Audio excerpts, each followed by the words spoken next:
When I was a young girl, I was gifted the book, Having a Mary Heart in a Martha World. I don't know who gave that book to me when I was so young. Perhaps a stranger who saw from afar that I was the type that might have control issues. Perhaps they spotted early on that I would be a busybody. I began reading it and never finished it. But a few days ago, I randomly thought of it. It's so sweet how we are given little nuggets of Jesus in our youth, and they come back like a flood in moments of life when we really need them. I haven't finished the book yet, but I did revisit the story of the two sisters of Mary and Martha. If you don't know that story, I'd like to read it to you. It comes from Luke 10:38 through 42. As Jesus and his disciples were on their way, he came to a village where a woman named Martha opened her home to him. She had a sister called Mary, who sat at the Lord's feet listening to what he said. But Martha was distracted by all the preparations that had to be made. She came to him and asked, "Lord, don't you care that my sister has left me to do the work by myself? Tell her to help me." "Martha, Martha," the Lord answered, "you are worried and upset about many things, but only one thing is needed. Mary has chosen what is better, and it will not be taken away from her." You know, this tiny excerpt has come back to me at such the perfect moment in my life, because I often get boggled down by all the preparations and things I have to do.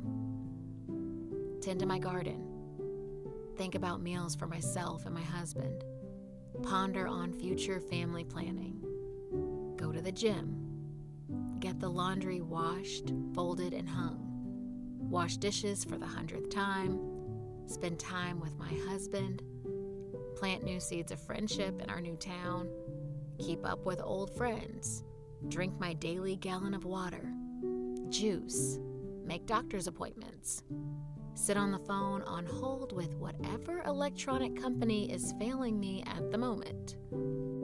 The list is endless of the things that fill my day, but not my cup. Recently, I made a hard decision. I decided to delete every social media app off of my phone, except for YouTube. Pero because YouTube is my little university for all things learning. I noticed that when I went to the bathroom, I would scroll on social media. If I was waiting in line at the market, I would scroll. If I was spending time with my husband on the couch, I might be scrolling. Or if we were driving somewhere, I would use that time to scroll and catch up. In many videos, I have talked about the demon of anxiety that has followed me around. But last week, I made a decision to get to the bottom of this side effect. After all, anxiety is a side effect. I realized that in all of these seemingly small moments, I was filling my cup up with busyness or the consumption of other people's lives. I could log on and suddenly be bombarded with a post or two of people talking about a problem in their life. Maybe their parent died. Maybe they were giving updates on a disease diagnosis. Or maybe they were just posting about their family or time with their friends. Whatever it was, I would get sucked in. Or I would find myself crying about people and their problems. People I don't even really know. Or perhaps maybe there was some sort of new class or something that is quote unquote good for you, and now I feel the pressure of needing to try it. I was holding so much space for frivolous things. I realized God did not create me to carry the weight of the world. At no point was I created to know everything about everyone or to know 10,000 recipes at one time. I mean, how could I watch something even for 5 minutes and then let it go? Psychologists have found that human beings are problem solvers. We need resolve to the things we see. We are invested in other individuals' humanity. And if you're an empath like me, you understand that it can all be too much. Not only seeing those people's tragedies, but then imagining that tragedy in your own life, only to end up grieving something that hasn't even happened. I also decided that it is okay if I don't wash the dishes at every turn. The other night, my husband very assertively told me, "Babe, the dishes have won tonight. Take your behind to bed and get off your feet."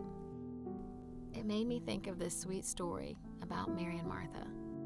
Martha so badly wanted to get everything done. And as we get older, there is this pull to try everything, to see everything. But I'm at a point where I ask myself, how is this really serving me?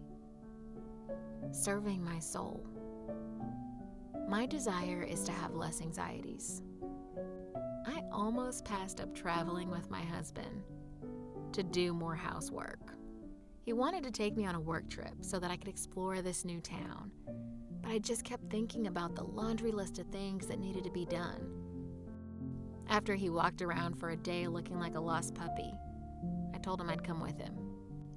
How sweet is it to have your loved one love you so much that they can't bear the idea of waking up without you? That is pretty special. It got me thinking on how often we take our loved one right in front of us for granted. How we pass up on special moments for things that don't actually really matter. My behavior has definitely been the embodiment of Martha, but oh, how I long to be like Mary. I've decided that I want to choose what is better on a daily basis. For me, that means being more intentional, taking the time to be present at the grocery store when I'm in line. It means taking a moment to use the bathroom without bringing my phone along. It means memorizing Bible verses and in moments of so-called boredom, reciting passages that will truly be useful to me and bring the everlasting peace and calm that my soul craves.